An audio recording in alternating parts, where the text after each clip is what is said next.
방지법을 적절하지 않다. 나쁘게 말하면 합법적으로 깽판을 친다라고. 전세방 구하는데 너도 좀 부담해라. 특권을 갖고 국회의원 본연의 업무는 제대로 하고 있느냐. 특권을 주고 수당을 주고 이거 안 된다는 거죠, 이거. 궁극적으로 돌고 돌아서 나비 효과처럼 여러분들도 피해를 볼 수가 있다는 거죠.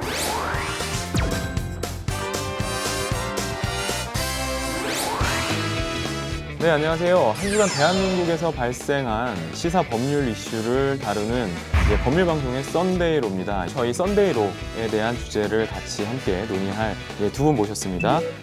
교수님. 네, 안녕하세요. 김동수입니다.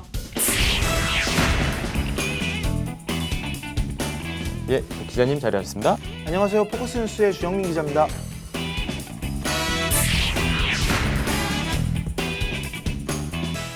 저희가 아마 지지난주에 다뤘던 건인 것 같은데요. 데이트 폭력이라고 시사돌 직구 탑3에서 다뤘는데요. 그것과 관련해서 어제였죠. 인질극벌인 인천에서 그런 사건이 발생을 했어요. 그래서 기자님이 요거 아주 직접 아마 취재를 좀 하시게 된 것 같은데 어제 그 사건에 제가 대해서 간단하게만 좀 말씀해 주시죠. 어제 인질극이 있었는데 현장에 있었거든요. 이게 오전 8시부터 오후 1시까지 인질극이 벌어진 거였는데 이유는 간단해요. 그러니까 여자친구가 헤어지자고 한 것 때문에 화가 나서 남자친구가 그 여자친구 집에 찾아가서 흉기를 들고 찾아왔는데 다행히 여자친구는 도망갔는데 전 여자친구죠. 도망갔는데 전 여자친구의 남자친구가 그 안에 같이 있다가 인질로 잡혀서 경찰이랑 대치했는데 크게 문제가 생기진 않았고 처음에 몸싸움 과정에서 그러니까 지금 현 남자친구가 전 남자친구랑 몸싸움을 벌이다가 어항이 깨지면서 현 남자친구가 복부에 자상을 정도 좀 있는 정도의 피해를 받았고요. 실질적으로 말했을 때 이게 왜 데이트 폭력과 관련이 깊냐면 23일 날 헤어지자는 얘기를 했었을 때 이 남자한테 여성이 맞았었대요. 맞아서 그때 경찰 신고도 들어갔는데 다행이라고 얘기해야 될지 모르겠지만 이쪽 여성 쪽 아버지께서 잘 타일르고 그러니까 어린 학생들이니까 잘 타일르고 돌려보냈는데 이 사람이 다시 추가로 찾아와서 실제 흉기 들고 주의했다고 와서 인질극이 벌어졌죠. 다행히 크게 인명피해가 발생하진 않았지만 한 6시간 대략 5시간 정도 현재 남자친구가 그 여자친구 집안에 갇혀서 경찰과 대치했던 상황 이런 상황이 벌어졌고 자칫 좀 과격한 상황이 벌어질 수도 있는데 다행히 그 정도 선에서 마무리가 돼서 참 다행인 것 같습니다. 지금 저희가 시사 돌직구에서는 한 주간 동안 상당히 이슈가 되는 건들을 많이 다루잖아요. 근데 지지난주에 데이트 폭력을 다뤘는데 이게 또 근접한 시일에 이런 일들이 벌어져서 참 씁쓸한 상황이긴 한 것 같습니다. 이게 아마 사회가 각박해져서 그런 건지 이런 분노 조절 장애 급의 이런 일들이 벌어지는 게 참 안타까운 것 같습니다. 네, 그러면 저희 이제 본격적으로요. 이번 주 시사 돌직구 탑3를 시작해 보도록 하겠습니다.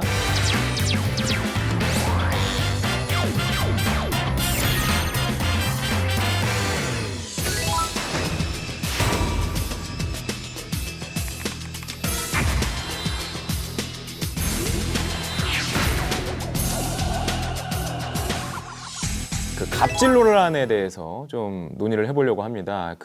예전에 땅콩 회항 사건이다 해서 그 전에도 물론 갑질 논란이 있었지만 이거 세계적으로 문제가 됐었던 사건이 있었죠. 그 이후로도 지금 최근에 대림산업이라든지 그런 일들이 자꾸 벌어지고 있는데 이게 우리 헌법상의 평등권을 다 보장을 하고 있고 그런데도 불구하고 이게 사람 위에 사람 있는 것처럼 계속 이렇게 논란이 되고 있습니다. 아마 여러분들도 채팅창에서 의견을 좀 주세요. 갑질에 대해서 본인들이 당한 갑질이라든지 아니면 본인이 해본 갑질도 한번 얘기해 보시면 좋을 것 같습니다. 그래서 이게 갑질이 지금 우리나라 사회에서 굉장히 많이 만연하고 있는 것 같아요. 예전에 어떤 우유 회사 관련된 것도 문제가 있었고요. 그런 것들을 좀 자세히 달아보고 도대체 이게 왜 벌어지는 것인지 그리고 이거를 좀 예방할 수 있는 방법은 없는 것인지 그 갑질을 하는 그 심리는 무엇인지 이런 것들에 대해서 좀 우리 일반인의 시각으로 한번 허심탄회하게 논의를 해보도록 하겠습니다. 대한민국 갑질의 실태에 대해서 먼저 주 기자님 한번 좀 말씀 좀 해주시죠. 일단 본격적으로 갑질 실태 얘기하기 전에 갑질이 얼마나 심각한지를 보여주는 통계 자료가 있는데 현재 우리나라 국민 100명 중에 95명이 한국 사회는 갑질 문제가 아주 심각하다고 생각하고 있답니다. 95%가 거의. 거의 90%. 그러니까 거의 대부분의 사람들이 지금 갑질 문제가 되게 심각하다라고 지금 얘기를 하고 있는 건데 앞전에도 변호사님께서 말씀을 하셨지만 되게 유명한 갑질 사건들이 되게 많았죠. 뭐 승무원 겁박해가지고 항공기 거꾸로 되돌리기 한 사건부터 시작해서 뭐 백화점 주차요원 무릎 꿇리고 또 폭언 퍼부었던 네. 뭐 모녀 얘기도 있었고, 그 다음에 정말 화가 났던 것 중에 하나가 이제 네. 그쪽 수원 쪽 대학에서 있었던 인문 교수 사건. 그러니까 자기 예. 조교로 뽑아놓은 사람한테 인분을 먹이고 막 그 가혹행위를 했던. 가혹행위했던. 네. 그래서 갑질이 너무 많이 지금 너무나도 많이 뭐 최근까지 뭐 따지면 뭐 계속해서 갑질 얘기는 계속 나오는 거기 때문에 이 부분에 대해서는 좀 짚고 넘어갈 필요가 있다라고 볼 수 있죠. 네, 교수님 어떻게 생각하세요? 갑질에 대해서 네. 이거를 도대체 뭐 어떻게 바라봐야 되는지 갑질이. 갑질은요, 이건 지금 심각한 어떤 사회적 병리 현상이라고 볼 수가 있는데요. 특히 지금 21세기 지식정보화 사회에서 말이죠. 서비스 산업이 발전되다 보니까 고객들은 왕이다. 그런 왕처럼 받드는 그런 왜곡된 그런 사고방식이 팽배하다 이런 얘기죠. 그래서 지금 갑질 논란이 끊이지 않고 있는 그런 상태가 되고 있어요. 어떤 분이 그러시더라고요. 누가 갑이냐 을이냐를 결정할 때 요소가 뭐냐? 다 돈이다.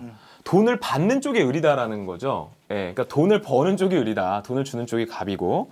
예, 그런 얘기를 했는데 지금은 이제 꼭 돈에 관련된 문제뿐만 아니라 돈과 상관없는 부분도 상당히 갑질 논란이 많이 있는 것 그렇죠. 같아요. 그러니까 우리가 흔히 얘기할 때 뭐 가불관계 갑질 논란으로서 제일 먼저 내온 게 경제적 피해 부분을 먼저 얘기를 하는데 예. 솔직히 말하면 그보다 더 심각했던 게 인격적 모독이었죠. 그러니까 불과 몇 년 전 사건이긴 하지만 고 장자연 그 탤런트 사건만 봐도 이것도 갑질이 아주 그냥 체계적으로 만연화돼 있었던 거가 터져 나왔다라고 볼 수 있는데 네. 왜냐면 유서 남기고 목숨 끊었지만 알고 봤더니 연예기획사 간부들이 수시로 성접대나 뭐 술상납하는 것들을 불러냈었고 잘 생각해보면 이 연예기획사 간부 위에 또 이 사람들을 불러내게끔 하는 네. 갑질을 하는 사람들이 있었던 거죠. 그래서 갑질이 순차적으로 내려오면서 결국에는 한 생명을 앗아가는 그런 것까지도 가는 걸로 봐서는 지금 제일 중요한 건 인격적 모욕에 따른 그거로 네. 인해서 뭐 자살을 하게 된다거나 아니면 그것 때문에 심각한 정신적 피해를 입게 된다거나 뭐 이런 부분이 지금 되게 심각한 문제로 대두되고 있죠. 아니 엊그저께 말이죠. 이런 사건 발생했잖아요. 대림산업의 그 이해욱 부회장 운전기사 갑질 논란. 이거 심각한 거 아니겠어요? 예. 뭐 그 운전석에 있는 사람 뭐 그 뭐죠? 사이드미러 접고 운전을 해라. 네. 뭐 발로 차고 예. 뭐 그런 문제가 1년 발생했다고 동안에 뭐 하는데. 운전기사만 40명을 갈아치울 정도로 1년에 40명이요? 네. 나만 하는 운전기사가 없다고 네. 하더라고요. 제 생각은 그래요. 그 사람을 진짜 사람으로 봤을까? 그러니까 진짜 사람으로 보고 인격으로 대했다면은 그렇게 할 수가 없잖아요. 그냥 노예로 본 거예요, 노예. 그러니까 내가 돈을 주고 산 소모품. 너 따위는 얼마든지 갈아치울 수 있어. 그리고 네가 나한테 대들어? 넌 나한테 맞아 죽고 난 너네 가족들한테 돈 주고 해결할 거야. 이런 정도의 마음을 갖고 있으니까 그런 막 행동이 들어가는 거거든요. 예. 그런 갑질들은 운전기사 갑질 같은 경우에는 되게 많이 불거졌죠. 뭐 국회의원 보좌관들 또는 운전기사들, 그러니까 보좌관들 월급 안 주고 일했던 것들을 제일 먼저 폭로한 게 보좌관들이 아니라 운전기사들이 폭로한 건이 네, 많았어요. 네. 뭐 저쪽 지금 현재는 뭐 국회의원 예. 이 아닌 뭐 박모 의원 같은 경우에 네네. 인천 쪽 의원인데 그 사람 같은 경우에도 뭐 여러 가지 문제가 있었던 것들이 다 운전기사들이 폭로를 하면서 네네. 생겼던 거고 네. 또 뭐 지방의 여러 뭐 지방 유지들이나 기업들 같은 거에서 갑질 논란 나왔을 때 네. 제일 근처에서 그 갑질 논란에서 네네네. 피해를 받았던 사람들이 네. 대부분 운전기사였던 건이 많았죠. 저 어떤 분이 채팅창에다가 진행자 갑질, 변호사 갑질 이런 말씀해 주셨는데요. 저네요, 저. 진행자면서 변호사인 제가 갑질을 하는 그런 건데 채팅창을 안 읽어주는 것도 진행자의 갑질일 수 있죠. 그리고 변호사가 왜 법률 상담을 올렸는데 방송한다고 답변을 안 해주냐 변호사 갑질이 있을 수 있어요. 예. 그러니까 갑질이라는 게요 사람마다 다 받아들이는 게 조금씩은 다른 것 같아요. 어떤 권력 구조에서 이렇게 억압하는 걸 갑질이라고 보는 반면에 이제 선택권이 있는 사람이 불공평한 선택을 했다라고 보이는 경우 그런 경우도 갑질이라고 볼 수 있는 것 같아요. 근데 이거 기억나세요? 여러분들 저 시청자들도 이런 거 기억나세요? 2013년도에 그 남양유업 사태 기억나십니까? 예, 그 갑질한 거. 예, 남양유업의 그러니까 본사에서 직원이 예, 대리점주한테 막 그렇죠, 예, 그렇죠. 예. 본사에서 대리점주들한테 예. 뭐 밀어내기, 예.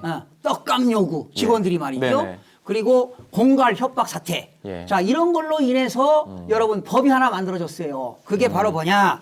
대리점 거래의 공정화에 관한 네네네. 법률이 네. 법이 만들어졌는데 그 사건은 2013년도에 일어났지만 법을 만들어진 것은 2015년도에 네. 만들어져 가지고 시행되는 것은 2016년 12월 23일부터 시행하는데요. 참고로 이 사업하는 대리점주들 위해서 말씀드리겠습니다.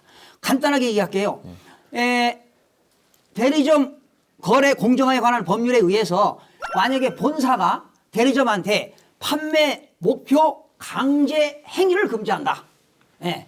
또 불이익 제공 행위를 금지한다. 네, 그걸 위반하면 위반하면 그러니까 갑질을 하면 예, 예. 2년 이하의 징역, 네. 1억 5천만 원 이하의 벌금이 있다. 네, 이런 네, 걸 하나 좀 말씀드리고 변호사님 네, 네, 그 네. 대한항공 그 회항 사건 아세요? 네네네네. 대한항공 예, 사건. 예. 항공보안법인가요? 그렇죠. 거기에 위반. 네. 그래서 또 이번 국회에서 항공보안법이 또 개정된 게 있어요. 네네네. 여러분 기내에서 말이죠.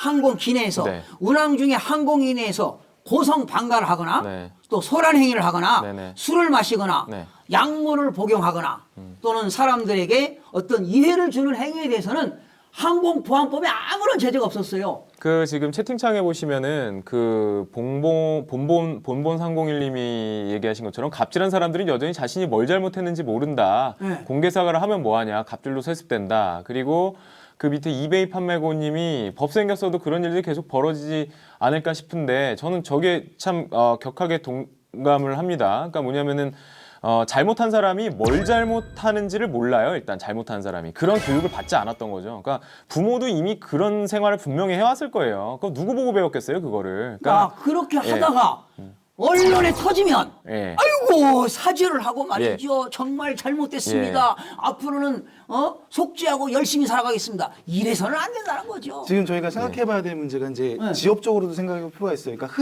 흔하게 갑질이 이루어지는 게 서비스 산업에서 흔하게 네. 이루어지잖아요. 예를 그렇죠. 들면 네. 우리나라 음식점 같으면 예전 같은데 이렇게 딱 들어가면 손님은 왕이다라고 딱 써 있었던 네. 문구들 네. 누구나 보셨을 거예요. 그래서 뭐 저 같아도 마찬가지였던 것 같아요. 뭔가 서비스를 제공받는 입장이 됐었을 때는 마치 내가 왕이 된 것처럼 그렇죠. 예. 뭔가 내가 돈 대우를 주고 하는데 지금 내가 내 돈 주고 음식을 먹는 데 있어서 최상의 서비스를 받아야 된다라는 이게 네. 뿌리 깊게 우리 사회, 그러니까 우리 국민 사이에는 박혀 있었던 것 같고요. 예. 그런 것들이 이제 말씀하셨듯이 약간의 권력 차이가 나기 시작하면 이 갑질이 더 교묘해지고 더 심해진다라는 거죠. 네. 그런 것들이 이제 대기업과 마청업체 이런 네. 문제로도 불거지게 했고 예. 뭐 남양유업 사건도 똑같아요. 남양유업뿐만 아니라 웬만한 영업직에서 본사에서 뭐 과한 목표량 네네. 내놓고 그다음에 뭐 물건 파는 것들은 재고 안 받아주고 네. 그 재고는 전부 다 자기가 떠안아야 되고 예.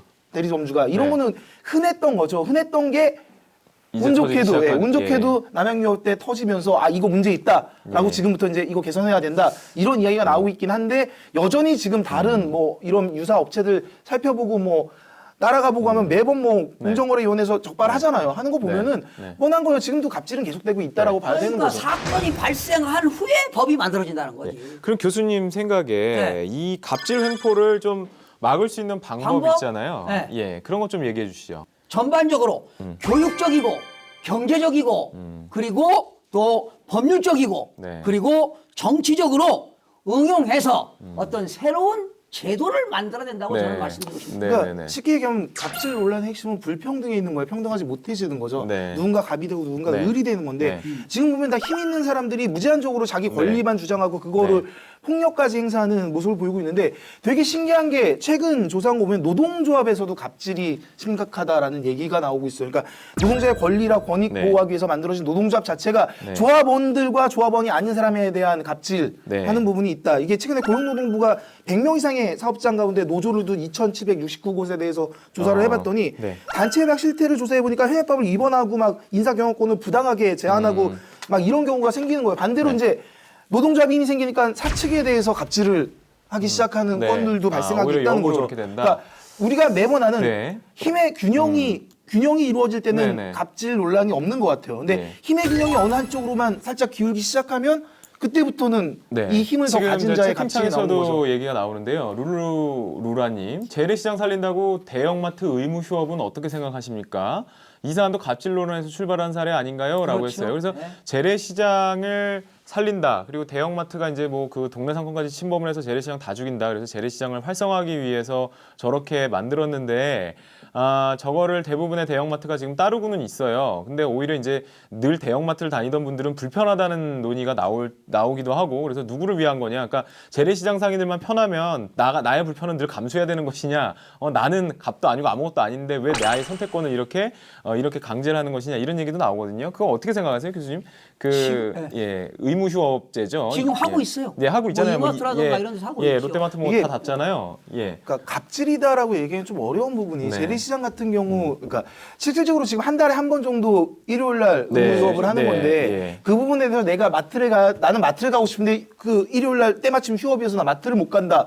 이런 거 가지고 이게 갑질이다 아니다 하기에는 조금 이건 좀 과한 것 같아요. 네. 왜냐하면 매주 네. 마트를 가진 않잖아요, 저희가. 예. 뭐 정해놓고 의무 휴업일만 기억해 놓으면 그 주만 네. 피해가지고 마트를 네. 가면 되는 그러니까 거기 때문에. 그 관점은요. 그러니까 이제 공존의 관점인 것 같습니다. 뭐냐면은 이마트라든지 롯데마트라는 경우는 굉장히 자본력이 아주 탁월한 그런 다른 사람과 비교할 수 없는 그런 집단이 만드는 것이죠. 물론 이마트 내에 거기서 뭐 캐셔를 하신다든가 일하시는 분들은 일반 서민일 수 있어요. 예, 물론 그런 분들의 일자리도 당연히 보장이 되는 거라 중요한 문제긴 하지만 한 달에 한 번 휴무인데 하필이면 내가 장을 꼭 그날 봐야 되는데 그날 쉬는 때가 있어요. 있어요. 예.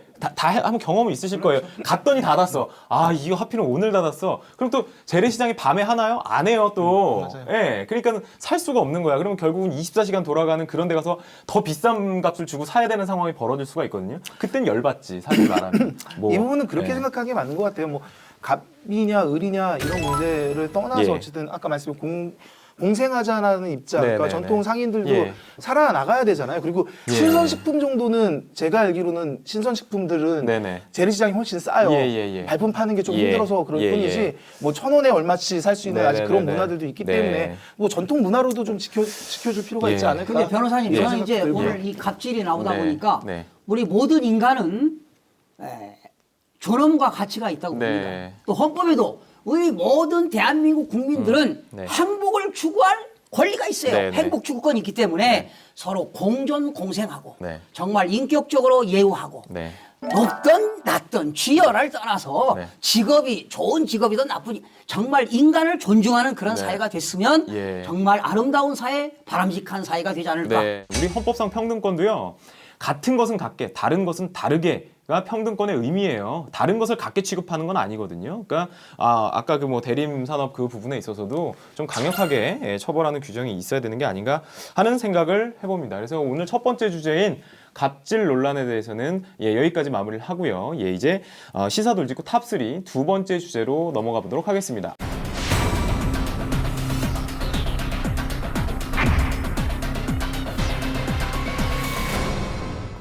여러분들 알고 계신지 모르겠지만 3월 31일입니다. 내일 모레 목요일 날 성매매 뭐 알선 및 처벌에 관한 특례법, 성매매 알선 등 행위의 처벌에 관한 특례법, 그 관련해서 이제 위헌 심판 제청이 들어갔었거든요. 그러니까 성매매를 한 여성이 자발적인 성매매를 한 여성이 왜 이걸 하는 걸 가지고 나를 처벌하는 거냐, 뭐 직업의 자유 침해다 이런 등등의 논의로 위헌 법률 심판 제청을 했는데 이런 것들에 대해서 이제 법원이 받아들여줬어요. 법원이 받아줘서 헌법재판소에 이거 위헌성이 좀 있는 것 같으니 헌법재판소에서 판단해 주세요라고 올라간 사건이 있습니다, 여러분. 그게 선고가 돼요, 이제. 내일 모레. 그래서 최근에 간통죄도 폐지된 마당에 이것까지 다 폐지시킬 것이냐, 아니면은 성매매를 한 여자만 처벌하는 규정이 위헌이고 그 매수를 한 뭐 남성이나 그런 매수자를 처벌하는 건 합헌이고 뭐 이렇게 나올 것이냐, 아니면 뭐 다 합헌으로 나올 것이냐, 여러 가지 의견이 분분한데요. 좀 관심 있게 지켜보실 필요가 있을 것 같아요. 근데 지금 오늘 논의하려고 하는 건요, 이제 뭐 연예인 뭐 지망생들이나 이런 사람들이 몇 천만 원씩 받고 해외 원정 가서 뭐 성매매를 한다든지 이제 그런 논의가 있거든요. 그래서 이제 해외 성매매 루머 관련된 뭐 실제 사건 이와 관련해서 좀 기자님이 정리를 좀 해주시죠. 그 사건 관련해서. 그러니까 뭐 최근 거부터 네. 얘기를 하면 될 것 같아요. 지금 제일 뜨거웠던 게 이제 지난 15일이나 16일 이틀에 걸쳐서 서울 서초동 서울중앙지방검찰청을 찾은 두 여자 연예인 사진 많이 보셨을 거예요. 한 분은 C양인데 모자하고 마스크로 얼굴 가린 채 인적 드문 시간에 들어가는 게 이제 카메라에 포착된 게 있었고, 근데 그 다음날 등장한 L양 같은 경우에는 되게 당당히 들어갔죠. 밝은 데나서 음료수 딱 입에 물고 들어갔는데 이것 때문에 이제 뭐 태도와 관련된 얘기가 네. 나오긴 했지만 그건 어차피 번외로 해야 될 부분인 것 같고 네. 이렇게 두 사람이 원정 성매매로 검찰 조사를 받으면서 찌라시가 확 돌았죠. 네. 그러니까 뭐 증권가 찌라시가 돌면서 연예인 스폰서 그다음 성매매 이 문제에 대해서 지금 최근 뭐 뜨겁게 달구고 있죠. 뭐. 최근에 아마 그 뭐 성현아 씨 사건 같은 경우에 대법원에서 이제 무죄 취지로 파기환송을 한 사건이 있었죠. 그러니까 둘 사이가 돈을 주면 성관계를 맺는 사이가 아니라 실제로 사귀었던 걸로 보인다, 실제로 연인 관계였던 걸로 보인다라는 그런 논리로 그거를 성매매로 보기는 어렵다라는 그런 판단을 내렸는데요. 그러다 보니 지금 법 실무상 그쪽 실무상은 그거 진짜 성매매가 맞는 사람조차도 나 그 오빠 사랑한 거 맞다. 뭐 서로 이제 성매매가 아닌 걸로 빠져나가야 되잖아요. 그러니까 둘이 사귄 게 맞다라고 입을 또 맞추고 있는 그런 어처구니 없는 상태가 지금 벌어지고 있는 것도 좀 사실이에요. 현재 예. 성매매를 한 사람에 관련된 얘기가 이슈이긴 하지만 그 이전에 저희가 먼저 살펴봤던 게 그 스폰서, 그러니까 이 성매매를 소개해 준 사람들에 대해서 지금 관심이 집중되고 있잖아요. 뭐 최근에 뭐 예를 들면 뭐 S본부에서 하는 그 뭐 시사 프로그램에서 뭐 시크릿리스트와 스폰서 해가지고 어느 내부자의 폭로에서 실제로 자기가 뭐 그 스폰을 하는 것과 관련돼서 얘기를 인터뷰를 한 게 있는데 뭐 가수 3억 원을 줬고 뭐 배우 지수표 제안을 받은 적이 있고 뭐 이런 제안을 이분이 했다는 게 아니라 그런 제안을 받았다. 그런 것들을 연결해달라는 제안을 받았다는 얘기를 터뜨리면서 웬만한 유명 연예인들 이름이 찌라시까지 통해서 거의 다 거론이 됐거든요. 네. 그다음에 방금 말씀하신 성현아 사건 이후로 알선 브로커 그 김모 씨 이 사람 되게 핵심 인물인데 이 사람이 이번 건과도 어느 정도 연관이 있지 않냐 하면서 다시 한번 이 사람 처벌받고 다시 나온 걸로 알고 있는데 또 수면 위로 올라오면서 도대체 이 연예인들을 재력가한테 소개해주는 그러니까 성매매를 연결시켜주는 스폰서가 누군지 이 부분에 대한 관심도 집중이 되고 있죠. 예. 여러분들 어떻게 생각할지 모르겠습니다. 이게 과연 직업의 자유 내지는 이게 간통죄가 폐지된 그런 논리가 뭐였냐면요. 성적 자기결정권의 침해다라는 논리를 폈어요. 헌법재판소에서. 그게 뭐냐면 내가 누구와 성행위를 할지 그런 것들 그리고 성행위를 할지 말지 누구랑 할지 여부는 그 개인이 결정을 해야 된다. 그 개인이 결정을 해야 되는 문제를 나라에서 이렇게 저렇게 얘기해서는 안 된다. 그걸 법률적으로 제한해서도 안 된다. 그래서 간통죄가 폐지가 됐는데 이 같은 논리라면 지금 성매매 처벌에 관한 특례법도 위헌의 소지가 없지 않아 있는 건 사실이거든요. 다만 그 사이에 돈이라는 매개체가 있는 거예요. 그러니까 누구랑 성행위를 하더라도 상관없는데 돈을 주고 성을 사고 파는 것이 정당한 것이냐라는 부분에 대한 판단이라서 간통죄와는 좀 다르게 판단이 될 가능성이 있는 것이죠. 그러니까 여러분들이 그런 것들도 한번 좀 논의를 해보시는 게 좋을 것 같습니다. 뭐, 지금 변호사님이 제대로 말씀을 하셨는데, 그러니까 이번 사건이 누가 어떤 연예인들이 여기에 연루됐냐 이것도 중요한 관심사이긴 하지만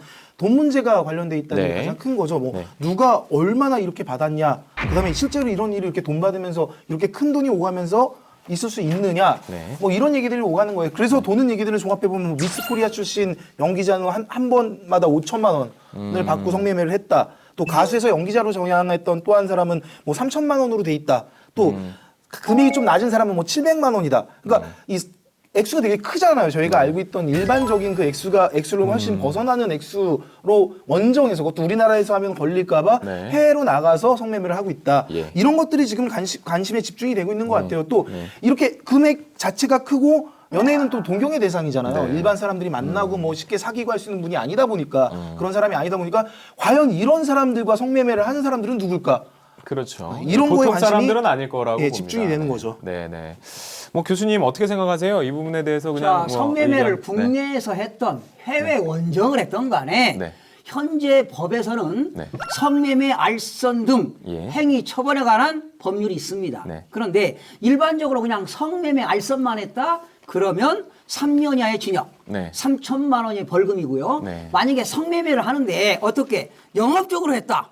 그러면 7년 이하의 징역, 7천만 원 이하의 벌금입니다. 그러나 그렇죠. 그러나 성매매를 한 사람 본인들은 1년 이하의 징역, 300만 원 이하의 벌금인데 이번 그 사건들 있죠. 해외 원정 성매매 이렇게 판결됐죠. 연예인 4명 벌금형 약식 기소됐습니다.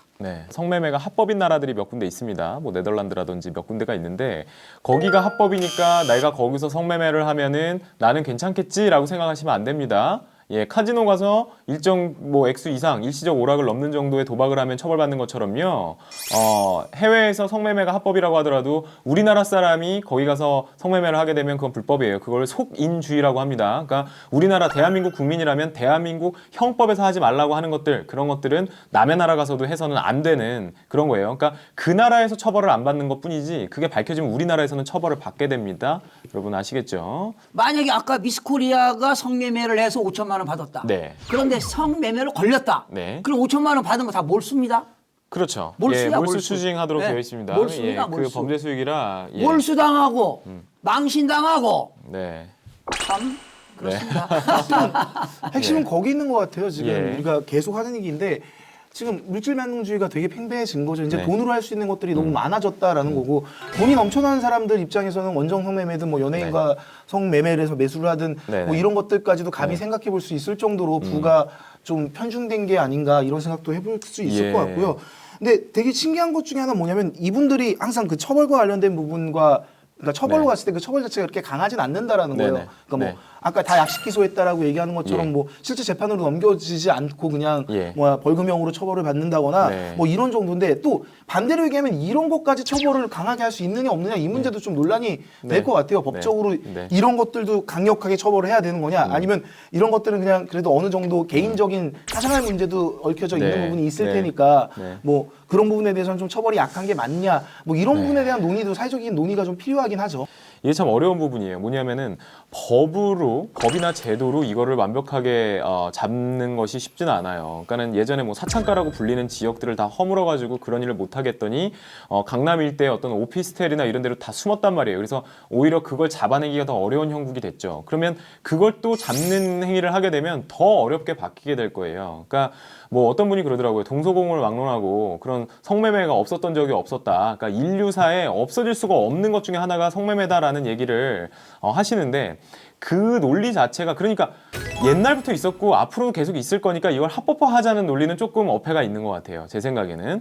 예, 그러니까 제도적으로 계속 뭔가 단속을 하고 뭐 이런 굉장히 심하게 처벌을 한다고 해서 이것이 없어질 것이냐 그런 거는 조금 약간 문제가 있는 것 같고요. 그러니까 제도 보완을 하는 걸로 막을 수 있다면 보완을 하면 좋겠지만 그런 게 아니라면 뭔가 다른 방법을 한번 논의를 해볼 때가 된 것은 아닌지. 근데 그 다른 방법 중에 야 그럼 성매매를 일부 합법화 뭐 공창이나 이런 거 만들 거냐 뭐 거기 싱가포르인가 어딘가는 공창이 있는 것 같더라고요. 네, 공창이 있는데 예, 그런 걸 만들 거냐라는 논의를 하자는 거냐 그런 뜻은 아닙니다. 제가 뭐 거기에 심도 있게 생각을 해본 적은 없어서 근데 법으로 계속 규제를 하는 것이 실효적이냐 실효성이 있는 것인지 여부는 한번 살펴볼 필요가 있다라는 거예요. 근데 그마저도 없으면 얼마나 심해지겠냐라는 거에 대해서는 동의를 합니다. 저도. 예, 그거는 맞는 말씀이세요. 그러니까 문제는 거기에 있는 것 같아요. 일단 뭐냐 성매매가 합법화되면 안 된다라고 얘기하는 측의 주장의 예. 핵심은 인권 예. 문제를 얘기를 하는 거죠. 그러니까 네. 어쨌든 동등한 인간이 왜 한쪽이 일방적으로 돈을 주고 그런 성까지도 사고 팔고 하는 네. 이게 인간이 해야 될 짓에 맞는 거냐 뭐 네. 이런 논리 돈 안에 때문에 그런 결과적으로 그런 거 아닌가 모르겠어요. 그래서 돈을 벌어야 되니까 자기가 가지고 있는 지금 뭐 물건이 없으니 자기 몸이라도 뭔가 상품화 시켜가지고 돈을 벌어야 되겠다라는 그런 어떤 공급의 측면이 있는 거고요. 물론 수요는 굉장히 많고 공급의 측면이 있는 것이고 또 그게 자기가 한번 그냥 눈 딱 감고 그렇게 시작을 하면은 단시간 내에 상당히 많은 돈을 벌 수 있는 그런 구조라는 것도 조금 문제가 있죠. 그렇다고 뭐 그게 그런 뭐 어떤 성매매를 하는 사람들의 공급이 많아지면 뭐 가격이 내려가서 오히려 더 나아지지 않겠냐 그걸 합법화 시켜갖고 하면은 뭐 이런 얘기를 하는 분도 있는데 그건 좀 너무 심한 말인 것 같고요. 그러니까 그 그런 부분에 이전에 대해서는. 계속 그 얘기가 나오는 거죠. 그러니까 성을 상품으로서 우리가 사고 판다라는 게 과연 합리적인 거냐, 네. 합당한 거냐 이 네. 부분에 대한 논의에서부터 이 성매매가 시작되는 것 같은데, 그러니까 기본적인 상식을 가진 사람이라면은 아니 성을 왜 네. 돈을 주고 사야 되냐, 네. 말아야 되냐 이 얘기를 네. 하는 거고 네. 반대측 논리도 합당한 것들이 많아요. 예를 네. 들면 진짜 네. 예를 들면 나는 뭐 이성과 연애나 이런 것들을 전혀 못하는 상황이에요. 예. 뭐 외모적인 문제나 이런 예. 여러 가지 뭐 장애나 뭐 이런 걸 네, 못하는 네, 네. 이런 사람들 같은 경우에 이제 그런 욕구가 쌓여 있어서 범죄로 이어질 수도 있는데 네. 그럼 그런 사람들도 뭐 합법적으로 그런 기본적인 욕구 중에 하나는 성 욕구를 네. 해결할 수 있는 데가 필요하지 않겠느냐 뭐 이런 얘기를 하는 측면도 네. 맞부딪히고는 있는데 엄밀히 따져서 이건 뭐 누가 닭이 옳다 먼저냐 뭐 그러다라고 달걀이 먼저냐 뭐 이런 하기가, 얘기를 할 수 누가 있는 옳다 그러다라고 얘기하기는 좀 어려운 부분이 아닌가 싶어요. 이걸 산업으로 만든 사람들 예를 들면 스폰서나 아니면 이걸 실제로 이제 그 성을 수한 네. 사람들에 대한 처벌은 좀 강력하게 해야 예. 되지 않나. 지금 스폰서 처벌을 강력하게 하잖아요. 그러면 그 스폰서랑 브로커랑 그 법을 빠져나갈 수 있는 어떤 자기네들만의 시스템을 만들게 될 거예요. 더 음성적으로 굉장히 바뀌겠죠. 우리는 거기에 집중해서 그거를 못하도록 막아야 되는데 이거 참 논의를 할수록 답이 없어요. 이게. 예, 그러니까 뭐 한 사람들 욕을 하면 그때뿐인 거고요. 단속도 그때뿐이에요. 뭐 경찰이 전체 인력이 다 거기다가 배치가 될 수도 없는 거고요. 그래서 뭔가 제도적으로 기가 막힌 어떤 것들이 만들어지면 모르겠는데 물론 그거를 또 국가에서 그렇게 통제를 다 하는 것이 과연 바람직한 일인 것이냐에 대해서 또 반론의 여지가 또 있는 것도 사실이라서요. 굉장히 어렵습니다. 그래서 여기서 결론을 내리는 건 거의 불가능한 거고요. 한번 좀 우리 일반인의 시각에서 한번 다뤄봤습니다. 그 내용이 이렇게 생각들을 하고 있다는 점에 대해서 좀 언급을 했고요.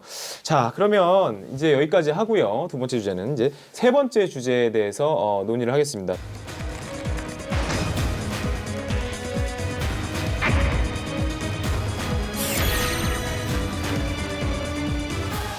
우리 선생님을 지켜줘야 됩니다. 예, 교권 침해 논란에 대해서 좀 논의를 해보려고 합니다. 최근 사건 하나 살펴볼 게 있죠. 빗자루 폭행 예, 얘기를 안 예. 할 수가 없는데 예. 작년 12월에 기간제 교사를 수업 시간에 예. 빗자루와 손등으로 학생이 네. 머리를 때리고 팔 때리고 수차례 때리면서 욕도 네. 하고 이랬던 문제가 밖으로 확 튀어나오면서 예. 이 교권 침해와 관련돼서 이제 웬만한 사람들은 요즘 교사하기 힘들겠구나라는 생각이 들 정도로 교권 침해에 대해서 얘기가 나왔는데 뭐 통계자료를 보면 최근 7년간 교권 침해만 3만 건이 넘는다고 하는데 네. 실제로는 매 해마다 조금씩 줄어들고 있긴 하대요. 그러니까 교권 침해 사안은 줄어들고 있는데 네. 문제는 이 핵심 안으로 들어가 보면 옛날보다 심한 문제들은 더 많아지고 있다는 게 문제인 거죠. 네. 예를 들면 단순히 그냥 학생이 선생님한테 대드는 정도에서 끝나는 게 아니라 학부모가 학교 찾아와서 교사를 폭행한다든가 그렇죠. 예. 뭐 싸대기를 때렸다든가 네, 막 네. 이런 얘기들이 네. 요즘 들어서 많이 나오고 있어요. 그러니까 네. 이게 단순히 그냥 어떤 교사직과 관련된 문제에서 멈춰서 생각할 부분이 아니라 예.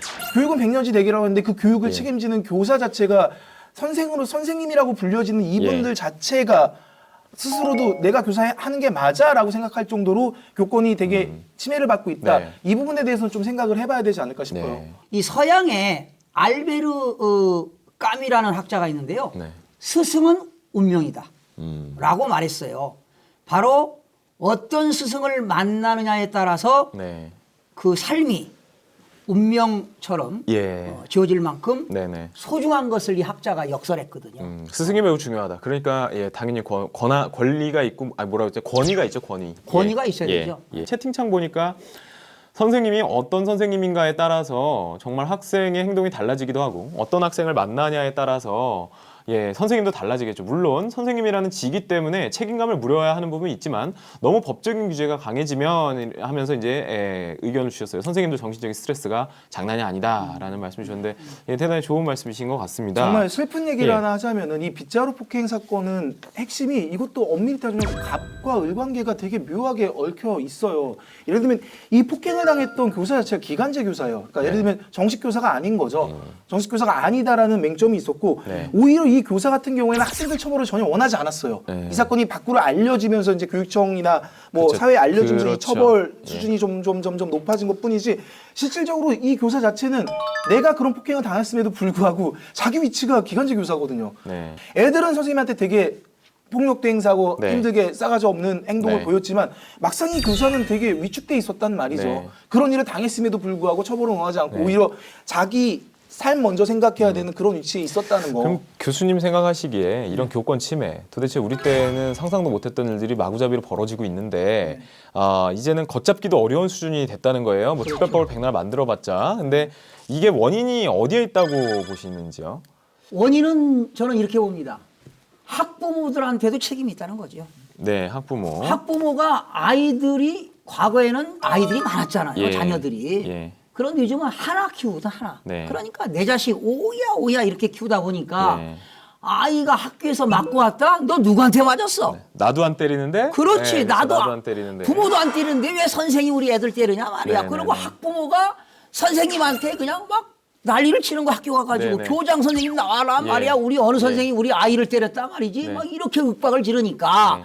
학교 선생님들의 사기가 떨어진다는 거죠. 이게, 네. 이게 문제라고 예. 이게. 아까 속 박사님 지금 채팅창 보면 네. 이런 문제 역시 제도 교육의 문제입니다. 이미 학원에서 선행학습으로 다 배웠으니 학교에선 배울 게 없고 그렇다고 뭐 인터넷 강의인가요? 뭐 같은 거 하면 이미 해서 뭐 빨리 끝낸다는 거죠. 선행학습으로 다 배우게 된다. 그러니까 했는데 저는 저 부분에 대해 공감을 하는 부분이 있어요. 저는 이 부분에 대해서 왜 이런 일이 벌어졌을까 생각을 해보면 저희 때도 그런 게 있었어요. 학교 선생님 중에서 뭐 물론 이렇게 대들고 하지 못하지만 애들이 무시하는 선생님이 있었거든요. 근데 애들이 무시하는 이유 딱 그거예요.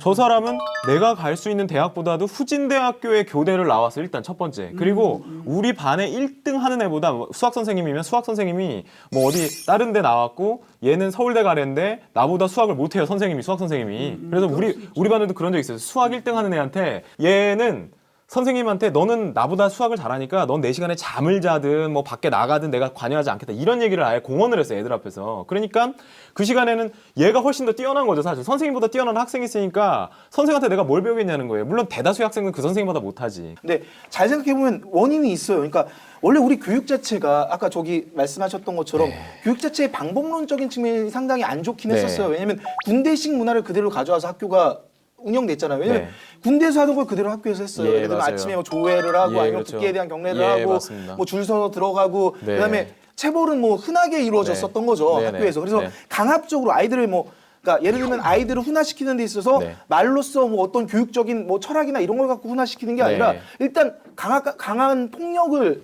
그죠? 예, 자유를 예. 억압하고 예. 아니면 심지어 폭행을 하고 네. 이러면서 학교가 되게 도제식 군대식 문화로서 계속 유지를 네, 해오다가 사회가 급변하면서 이제는 뭐 체벌은 하면 안 돼라는 분위기가 확산이 됐고 체벌을 이제 없애겠다라고 교육부에서 네. 얘기하면서 체벌 금지가 됐죠. 예. 그러고 나면서 이 체벌을 하는 교사에 대해서는 네. 좀 강한 페널티를 주는 건 만들어놨지만 예. 그렇다면 체벌을 빼고 아이들을 훈육하는 데 있어 그동안은 체벌이나 자유를 빼앗는 걸로 아이들을 훈육해 왔는데 훈육이 아닌 교육하는 방법에 대해서 교사한테 네. 제대로 가르침이 오히려 교사들한테 가르침은 없이 제도만 바꿨다는 거죠. 네. 그러다 보니까 이제는 교권 침해가 오게 된 거고 또 이제 교권 침해 오고 나니까 더 법적으로 또 이 어떤 그쵸. 부분을 어떻게 고쳐서 이 교권 침해를 예. 없애야 되냐 예. 이런 쪽에 논의만 하고 있다는 거 이것도 되게 심각한 문제로 봐야 되는 거죠. 정부에서도 상당히 고민이 많습니다. 교육부에서도. 네. 그래서 이번에 국회에서 통과된 게 하나 있어요.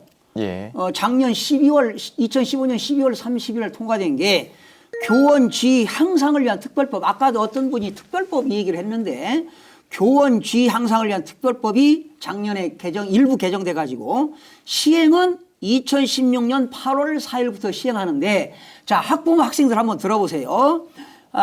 이 법은 뭐냐면 이제 교원들을 침해하게 되면 교원을 침해한 학부모하고 학생들은 특별 교육을 받아야 됩니다. 그리고 학생들의 심리 치료까지도 해야 된다는 그런 법안이 통과됐어요. 그러니까 법 개정 얘기가 나와서 얘기를 하면은 이제 초중등 교육법 시행령 자체에서 징계 중에 이제 교권 침해를 당했을 때 아이가 뭐 폭력을 행사했을 때 현재 법안에서는 네. 할 수 있는 게 별로 없어요. 그러니까 예를 들면 사회봉사나 특별교육 이수 10일 이내에서 네, 네. 30일 이내 출석 정지 네. 아니면 퇴학을 시켜버리는 것밖에 예. 없는데 지금 이제 법을 바꿔서라도 시행령을 바꿔서라도 좀 해야 될 게 뭐냐면 강제 전학을 좀 법안에 넣자. 그러니까 예. 퇴학까지 가기 전에 아이 어쨌든 네. 교육받아야 되는데 퇴학시킬 수는 없잖아요. 그래서 그렇다고 이 학생을 이 학교에 그냥 놔둬서 그 네. 피해 교사랑 같이 네. 한 학교에 다니게 할 수도 없는 문제이기 때문에 뭐 이거 좀 바꿔서 어쨌든 뭐 지금은 학교장 재량이나 교육장 재량으로 강제 전학을 시키고 있고 실제로 이것 때문에 문제도 발생했어요. 강제 전학 당한 학생이 법원에 소송을 냈는데 재판부가 교권 침해안에 강제 전학하면 문제가 있다. 원래 학교 돌려보내라. 이런 판결까지 나왔으니까 법을 좀 바꿔서라도 이런 네. 부분이 좀 열릴 수 있게끔 하는 그런 기본적인 거 좀 필요하지 않나 싶습니다. 예, 여러분은 어떻게 생각하실지 모르겠습니다만 마무리를 하는 차원에서 제가 말씀드리자면 이게 선생님의 잘못이 전혀 없다. 이 부분에 대해서는 동의하지 않습니다. 선생님도 분명히 잘못을 해왔고요.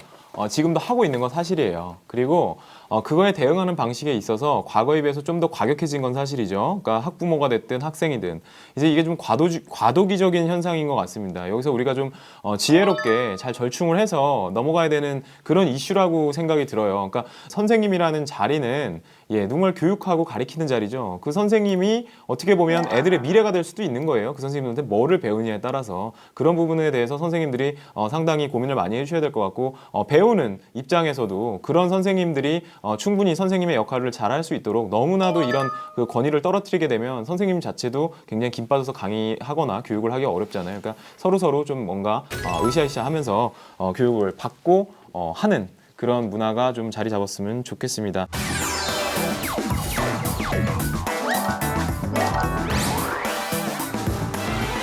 네, 아시는 분은 아시겠지만 이런 법 저런 법 코너는요. 국회 본회의에 계류 중에 있거나 앞으로 시행될 법률이거나 아니면 기존에 시행되고 있는 법률 중에서 이슈가 되거나 우리가 꼭 좀 알아두면 유용한 그런 법률에 대해서 살펴보는 시간입니다. 네, 그 오늘 관련된 그 내용에 대해서 교수님도 준비해 주셨는데요. 오늘 논의해 볼 그 이런 법 저런 법의 주제 법은 뭔가요? 네. 오늘 여러분들과 함께 이야기 나눌 법안은요. 대한민국 국민이면 그 중에서도 성인이라면 한 번쯤은 갖고 계실 것 같은데요. 바로 보험에 관련된 보험 사기 방지 특별법입니다.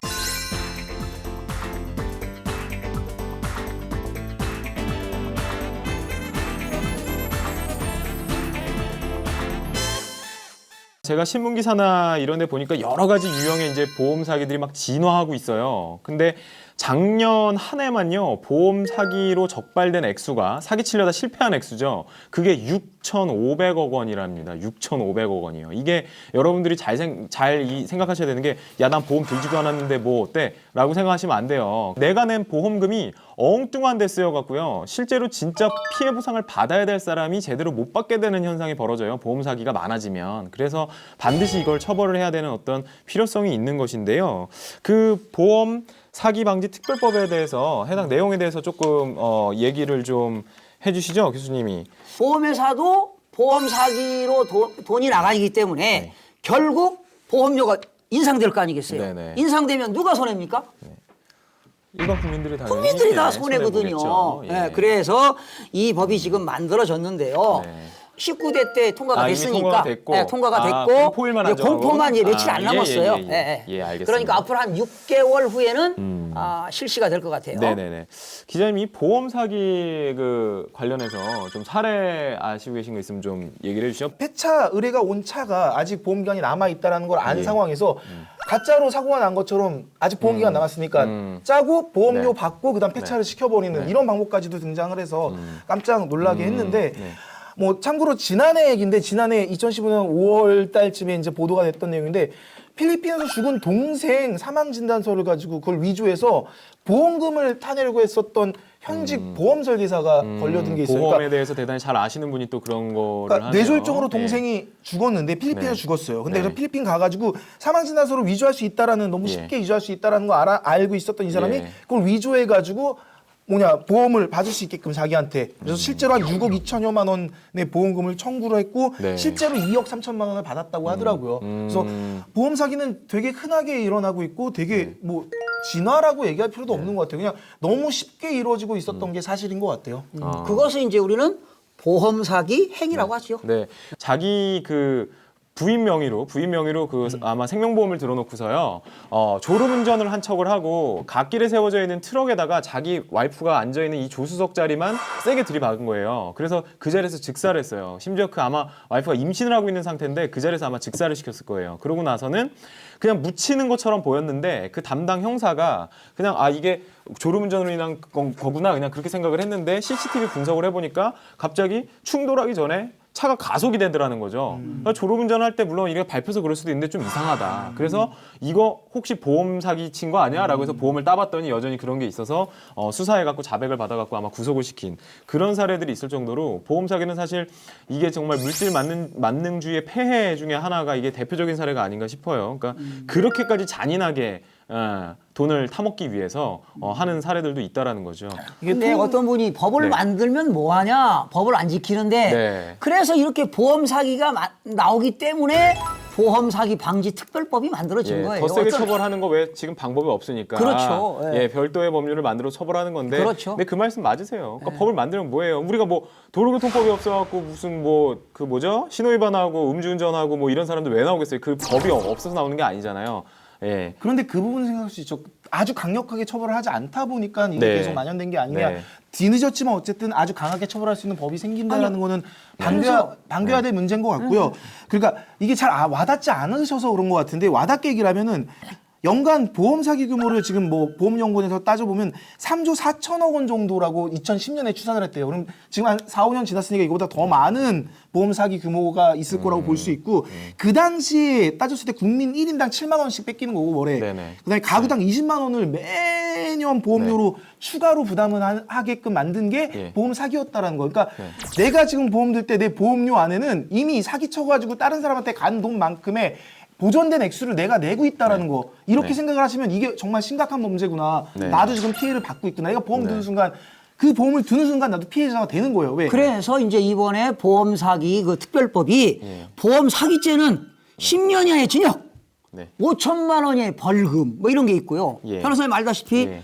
상습법은 가중처벌하죠. 가중처벌한다는 예. 거 아니에요. 그리고 50억 이상일 때는 심지어 무기까지 하겠다. 무기징역까지 처벌하겠다. 처벌하겠다. 이렇게 해서 특별법이 만들어진 겁니다. 예, 속 박사님 계속 지적하시는데 보험 약관이 좀 이상하게 써져 있고 그 보험 그 회사에 유리하게 그렇게 되어 있잖아요. 그래서 막상 보험 사고 터져서 보험금 받으려고 그러면 너무 깐깐하다. 예, 근데 정말 이렇게 깐깐한데 거기다 대고 사기를 치는 사람 정말 대단한 사람이다라는 말씀 주셨는데요. 예, 이게 진짜 현실의 목소리를 반영하는 게 아닌가 싶어요. 그래서 근데 이번에 만들어진 게 하나 네. 더 있어요. 네. 보험회사에서 이제 보험금을 지급하잖아요. 네. 그런데 그 보험금 지급을 지체하거나 네. 거절하거나 보험금이 1억을 나가되는데 뭐 적게 주려고 삭감한다. 이렇게 되면은 보험회사도 과태료가 있습니다. 아, 보험회사도 처벌하는 규정이 처벌하는 규정이 있어요. 뭔가 그 네. 페널티를 주는 규정이 네. 생겼다는 거네요. 네. 그리고 네. 그건 누가 네. 징수하느냐? 금융위원회에서 이제 부가 징수하도록 돼 금융위원회에서 있어요. 근데 이게 이제 과정을 좀 설명을 드려야 될 것 네네. 같은데 원래 법안 안에서는 그게 들어가 있었죠. 오히려 그걸 처벌하겠다가 아니라 어떤 뭐 이가 어쨌든 간에 보험사가 이 사람이 보험 사기를 벌이는 것 같다라고 생각이 들면은 네. 일단 네. 지급 정지시키는 것들을 원래는 이 법에 넣으려고 그랬어요. 그래서 고의 또는 과실이 보이면은 그 자체만 가지고도 네. 보험사가 돈을 지급하는 걸 유예시켜 버릴 수 있다라는 조항을 넣으려고 했었는데 이 바뀌는 법안에 근데 이 부분은 이제 오히려 뭔가 보험 사기를 막으려다가 선량하게 돈을 받아야 되는 사람이 뭐 2년, 3년 지연돼서 받고 나중에 그거에 대한 이자나 뭐 이런 거 주지 않는다라고 원래 네. 법안에 들어 있었기 때문에 이건 문제가 있다. 소비자는 보호해야 된다 해서 약간 바뀐 부분이 있고 바뀌면서 또 역으로 따졌을 때 만약에 지급하지 않을 경우에는 처벌을 하게끔 하는 조항까지 들어가면서 좀 더 소비자 입장에 더 가까워진 법이 네. 되긴 했는데 네. 저희가 하나 살펴볼 게 뭐냐면 이게 우리나라만의 문제는 아니라는 거죠. 보험 사기가 뭐 앞서 미국은 1990년도에 보험 사기 문제 인식하고 그 이후부터 강력하게 처벌하고 네. 뭐 그러면서 현재로서는 어느 정도 보험 네, 사기는 아직 그렇죠. 심각한 범죄로 인식이 되어 있는데 우리나라 사람은 아직까지도 보험 사기가 되게 심각한 범죄고 이게 우리가 직접적인 피해를 입고 있다라는 걸 인식을 잘 못하고 있는 거. 네, 그러니까 홍보가 아직은 부족한 거죠. 네. 이런 법이 만들어졌으니까 이렇게 처벌할 수 있다라는 홍보도 필요하고 보험 사기가 왜 우리한테 피해를 주는 건지에 대한 뭐 정부 당국의 적극적인 홍보가 필요하지 않을까 네. 이런 생각이 듭니다. 여러분들 그 보험 사기는요. 그러니까 보험회사가 피해를 보는 거잖아요. 보험 사고가 나서 보험금을 지급하지 말아야 되는데 지급을 한 것이니까 어떻게 보면 보험회사의 이익이 없어져 버린 거잖아요. 근데 이걸 명심하세요. 보험회사는 절대 피해 안 봅니다. 자기가 그 피해를 메꾸기 위해서 다시 국민들한테 보험금을 인상시키는 거죠. 인상을 해서 받아내요, 반드시. 그리고 그런 사례들이 집적되면 될수록 보험회사는 보험금을 지급해주지 않기 위해서 그 보험금 지급 요건들을 대단히 까다롭게 상향 조정하는 경향들이 있거든요. 결국 그게 우리의 피해라는 거죠. 그러니까 그런 류들의 쓸데없는 사회적 비용이 나가지 않았더라면 조금 더 우리가 쉽게 혜택을 받을 수 있는 것들이 우리 스스로 혜택을 받는 것이 어려워지는 그런 사회가 되는 것이 불합리하기 때문에 이런 법을 만들었다는 점에 대해서 심지어 보험사가 역으로 그걸 악용하는 사례도 발생하니까. 네네. 하여튼 그런 부분에 대해서는 여러분들 그렇게 인식을 해주시고요. 예, 지금 이제 이런 법 저런 법 시간엔 앞서 말씀드렸듯이 지금 시행되고 있는 법률이거나 아니면 이제 계류 중이거나 누가 입법 발의를 했다던가 이런 데서 좀 사회적으로 의미가 있는 것들을 캐치해서 여러분들에게 알려드리는 시간입니다. 예, 다음 주에도 상당히 여러분들께 유익한 그런 법률이 무엇이 있는지 한번 고민을 하고 찾아서 다시 찾아뵙도록 하겠습니다.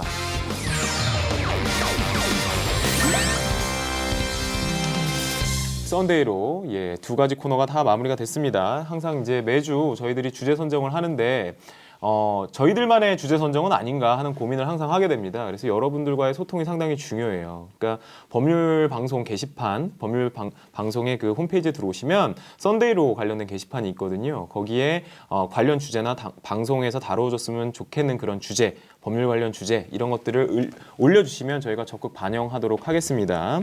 네, 오늘 시청해주신 여러분 대단히 감사드리고요. 저희는 다음 주에 좀 더 유익하고 재밌는 어떤 컨텐츠로 여러분들을 찾아뵙도록 하겠습니다. 예, 오늘 시청해주신 여러분 대단히 감사합니다.